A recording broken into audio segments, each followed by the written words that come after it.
haini yawa madi kangjiramo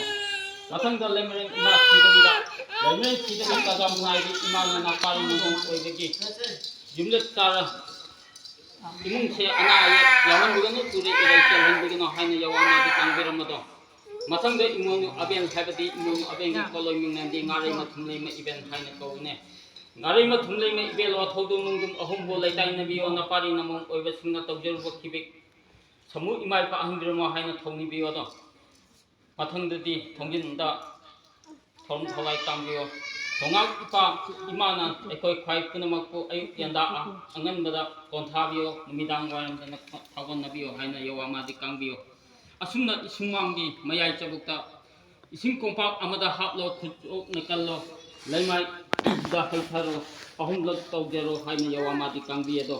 koro ipada katseri balai isingse malim imada katseri haga malim imana ingmagumna napari namom oibagi imung manungsu injerage haina yawa madi kangbiyo aduga ahumlak haithabiyo haina yawa madi kangbiriye asumna salai apokpa apokpida mu yawa madi kangbiro salai apokpa apokpi apa ama anina napari namom oibibo taipang kana khuyung phattaba singna yang namme ang lokthokpiramo haidna asumna kangbire haida aroibo oisambiro asumna yumthonggi lai khupam mayek lana thambiyo imoino aben sagai thakka thambigano asigi panglaba palon nutigi numit khringi tawbiro asi tawa matamda imung chakai natai iramdam miramdam phaipunama phagalakani pukning laitarakani awat pa leiroye anayek leiroye ningba apamba thunglagani haina haiba mafam sila leiba palim ima sakpina yawa madi kangbirapani asumna mapari oibagi mapari momom oibisingse mapari oibagi jagada thunglena e haiga karino kanano karino haiba khangdana yawa ma lakchaba do ngasi koro uyai phraban numitse ai punsigi laitam yawa madi kangjer lage do asumna mapari oibagi ye thungbada lamjing ngaptak aga sattiba se taibong sembiba mapuni aigi mang khano sattiba ima se malim iman do asum tongduna mapari momum oiba oibisingse aina lamjing ngaptak hairiga mathau mangam pangjere adubu aigi thau ingam sigi aisi kanano karino haiba yawa madi kangjer lage nyam tumna tabiyo do ai isagi hokham aina khungjagadabani laingthau asiba haibadi laingthau ahun laining lambi orakhi ifut ikom lakhi hiang hirengi lambi ni nung amasung pangi lambi na mapung oijabani ai isagi kharen napham salai tareti hokham loikham khupam len orakhi lawan sayon chamaga sukna mapan liklam parim iseng parim lai awangba phamban naina leirakhi koru anganba ipana mangan naina mapari idom khak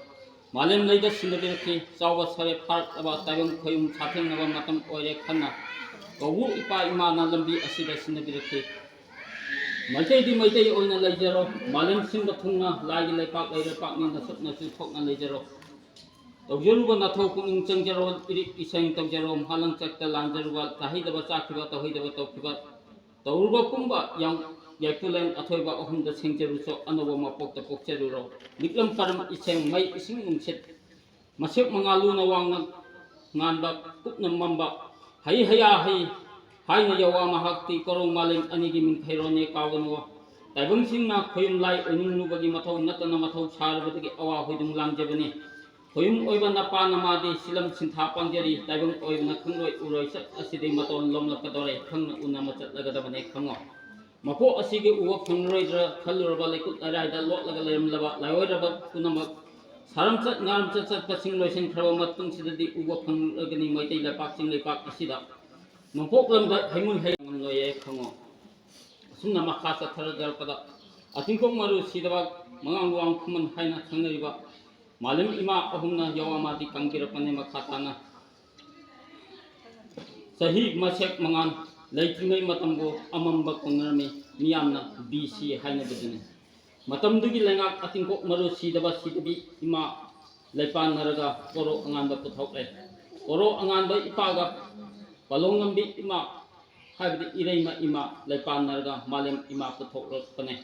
koro ipaga laija isingga malem leisaga ꯄꯥꯟꯅꯔꯒ ꯑꯁꯪꯕ ꯃꯅꯥ ꯃꯁꯤꯡ ꯂꯥꯏ ꯏꯁꯤꯡ ꯏꯔꯣꯟꯗꯁꯨ ꯃꯥꯂꯦꯝ ꯂꯩꯁꯥ ꯈꯛꯇꯁꯨ ꯑꯁꯨꯝꯅ ꯄꯨꯊꯣꯛꯂꯦꯗꯣ ꯀꯣꯔꯧ ꯏꯄꯥꯒꯤ ꯃꯤꯡꯃꯦꯜ ꯑꯍꯨꯝ ꯄꯨꯊꯣꯛꯂꯦ ꯃꯁꯦꯛ ꯃꯉꯥ ꯂꯨꯅ ꯋꯥꯡꯅ ꯉꯥꯟꯕ ꯀꯨꯞꯅ ꯃꯝꯕ ꯑꯁꯨꯝꯅ ꯄꯨꯊꯣꯛꯂꯦꯗꯣ ꯃꯁꯦꯛ ꯃꯉꯥꯅ ꯃꯩꯁꯥ ꯄꯨꯊꯣꯛꯂꯦ ꯂꯨꯅ ꯋꯥꯡꯅ ꯉꯥꯟꯕꯅ ꯏꯁꯤꯡ ꯏꯔꯤꯛ ꯄꯨꯊꯣꯛꯂꯦꯗꯣ ꯀꯨꯞꯅ ꯃꯝꯕꯅ ꯅꯨꯡꯁꯤꯠ ꯄꯨꯊꯣꯛꯂꯦ ꯑꯁꯨꯝꯅ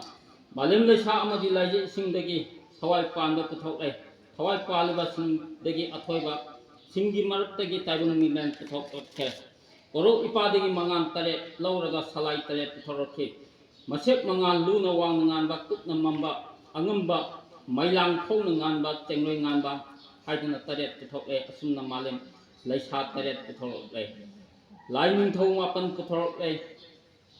ꯂꯥꯏ ꯅꯤꯡꯊꯧꯁꯤꯡꯗꯤ ꯄꯣꯠꯂꯣꯏ ꯃꯤꯡꯅꯦꯟꯗꯤ ꯑꯇꯤꯌꯥ ꯁꯤꯗꯕ ꯀꯣꯔꯧ ꯍꯟꯕ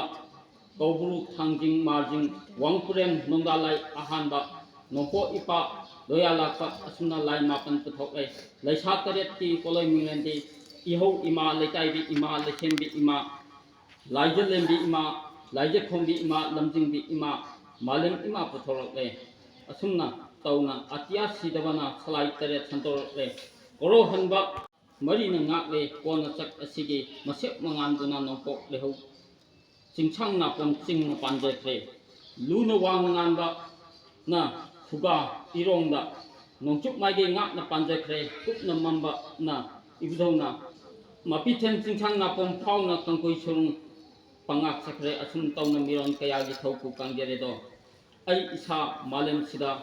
ꯏꯊꯧ ꯇꯧꯖꯕ ꯂꯥꯛꯀꯅꯤ ꯏꯊꯧ ꯑꯁꯤꯕꯨ ꯂꯣꯏꯔꯕꯗꯤ ꯏꯗꯣꯝꯇ ꯍꯟꯖꯈ꯭ꯔꯒꯗꯕꯅꯤ ꯃꯤꯌꯥꯝꯅ ꯅꯣꯡꯗꯣꯡ ꯊꯠꯀ ꯍꯥꯏꯅ ꯌꯥꯋꯥ ꯀꯥꯡꯕꯤꯌꯦ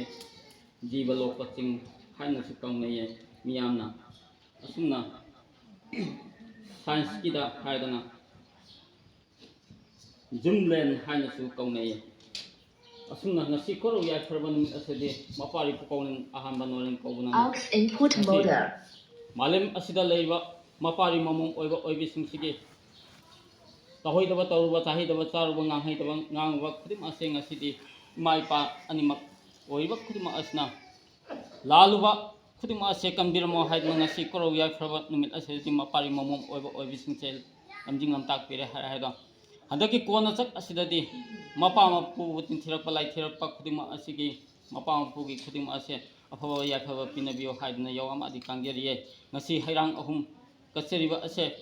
ꯏꯃꯥꯅ ꯏꯄꯥꯅ ꯏꯕꯨꯙꯧꯅ ꯈꯨꯗꯤꯡꯃꯛꯅ ꯃꯄꯥꯔꯤ ꯃꯃꯣꯝ ꯑꯣꯏꯕ ꯑꯣꯏꯕꯤꯁꯤꯡꯁꯤꯕꯨ ꯆꯤꯟꯗꯝꯅꯕꯒꯤꯗꯃꯛꯇ ꯄꯨꯖꯔꯛꯂꯤꯌꯦ ꯑꯁꯤꯕꯨ ꯈꯥꯏꯔ ꯍꯥꯏꯔꯒ ꯃꯄꯥꯔꯤ ꯃꯃꯣꯝ ꯑꯣꯏꯕ ꯑꯣꯏꯕꯤꯁꯤꯡꯁꯤ ꯃꯁꯥꯗ ꯌꯦꯠꯄ ꯂꯥꯏꯔꯛꯄ ꯃꯤꯅꯝꯕ ꯊꯥꯅꯝꯕ ꯂꯩꯔꯝꯕ ꯈꯨꯗꯤꯡꯃꯛꯁꯦ ꯇꯤꯡꯀꯣꯛꯆꯔꯣ ꯂꯥꯏꯀꯣꯛꯆꯔꯣ ꯇꯤꯟꯁꯤꯡꯖꯔꯣ ꯂꯥꯏꯁꯤꯡꯖꯔꯣ ꯍꯥꯏꯗꯨꯅ ꯌꯧꯋꯥ ꯃꯥꯗꯤ ꯀꯥꯡꯖꯔꯦ ꯍꯥꯏꯔꯒ ꯑꯔꯣꯏꯕ ꯑꯣꯏꯅ ꯂꯩꯖꯔꯒꯦ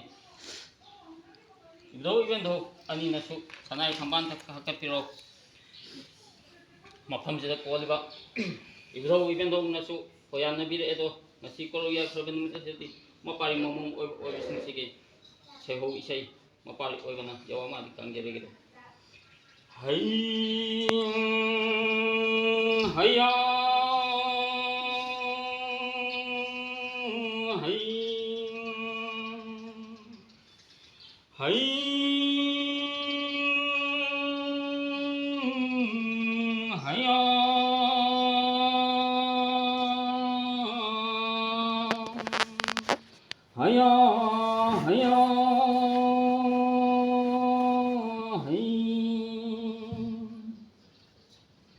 Yotki poloi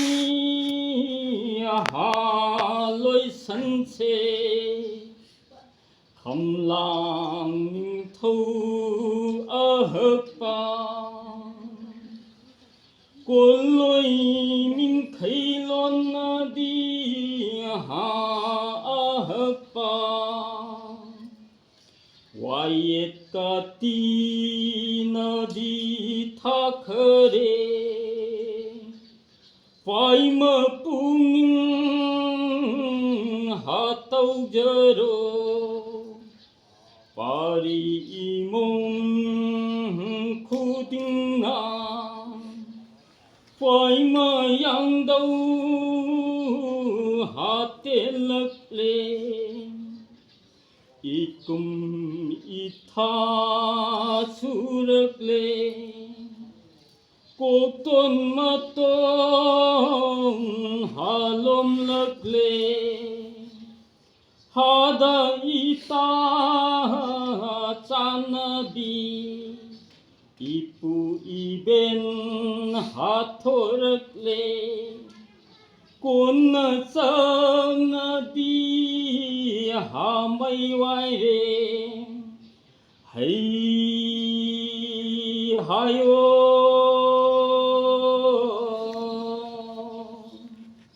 haya hayo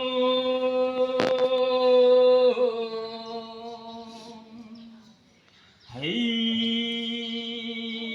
hayo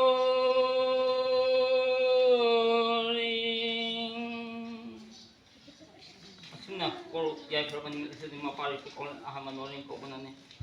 vidoi ben nong nadi silam sintha pangba yadabane mapari ko kon ahaman oring ko banane silam sintha pangjege ngasi vidoi ben nong da kachariba